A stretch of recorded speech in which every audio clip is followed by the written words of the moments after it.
बड़ी खबर का, जी हां, इसी बीच बड़ी खबर आ रही है, बड़ी जानकारी आपकी टीवी स्क्रीन पर। यूक्रेन ने देशव्यापी आपातकाल की घोषणा कर दी है। तो रूस यूक्रेन युद्ध से जुड़ी बड़ी खबर, यूक्रेन में देशव्यापी आपातकाल 30 दिन तक लागू रहेगा। यूक्रेन के सांसदों ने देशव्यापी आपातकाल को मंजूरी दे दी है। यूक्रेन ने देशव्यापी आपातकाल की घोषणा कर दी है।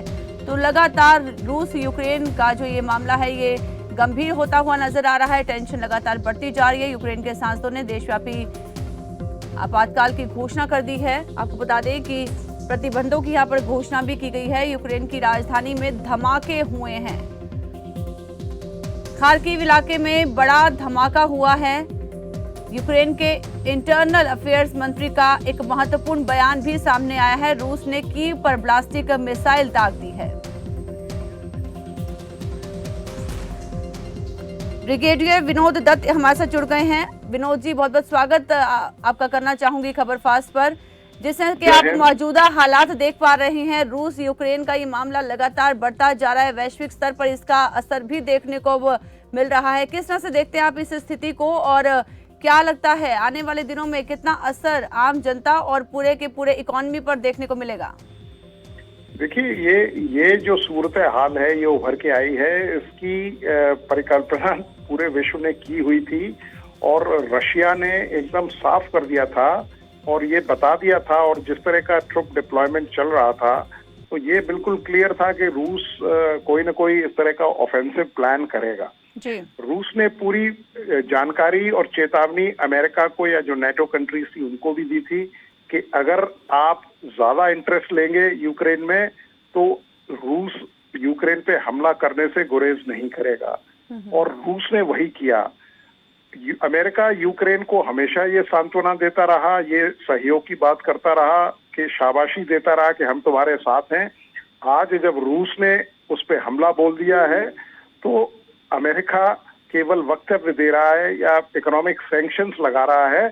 कोई फिजिकल मूवमेंट ऑफ ट्रुप्स या कोई इस तरह का जो काइनेटिक ऑपरेशन है वो प्लान नहीं कर रहा है। और जो बाइडेन साहब ने अपने स्टेटमेंट में ये बिल्कुल साफ कर दिया था कि वो किसी भी प्रकार के युद्ध के फेवर में नहीं है और अमेरिका ना ही युद्ध करेगा। तो विनोद जी, क्या मानते हैं कि यूक्रेन जब तक अपने घुटने नहीं टेक देगा तब तक रूस इस तरह से हमलावर रहेगा यूक्रेन पर? हाँ बिल्कुल, वो तो कर ही जा रहा है। जिस तरह से उसने एयरफील्ड्स पे कब्जा कर लिया है और जिस तरह से उस आप देखिए ईस्ट की तरफ से वो अभी कीव की तरफ अपना जो ऑनस्लॉट है उसको जारी रखेगा। नीचे से आप देखिए मारियोपोल से उसने ऑलरेडी शिकंजा कसना शुरू कर दिया है।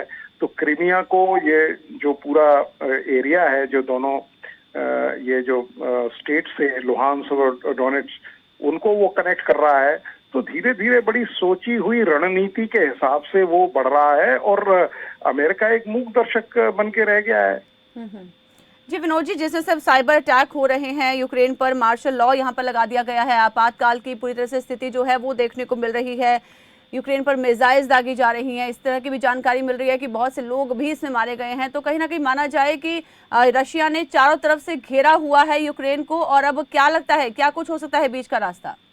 देखिए, वो यूक्रेन को इस बात से विवश करेगा क्योंकि रशिया को ये डर है कि अमेरिका वो आके अगर वहां यूक्रेन को शामिल कर लेता है नेटो में, तो अमेरिकन जो प्रेजेंस है वो बिल्कुल रशिया के पास हो जाएगी। बिल्कुल। तो ये वो नहीं चाहता, और वो इसलिए नहीं चाहता ये क्योंकि America will start threatening Russia.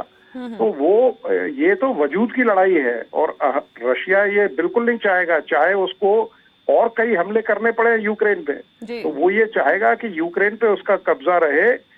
हालांकि वो उसे शायद कैप्चर न करना चाहे, लेकिन उसकी जो हुकूमत है या जो उसकी सॉवरेनिटी है उस पे जो मुलम्मा है वो रूस का हो।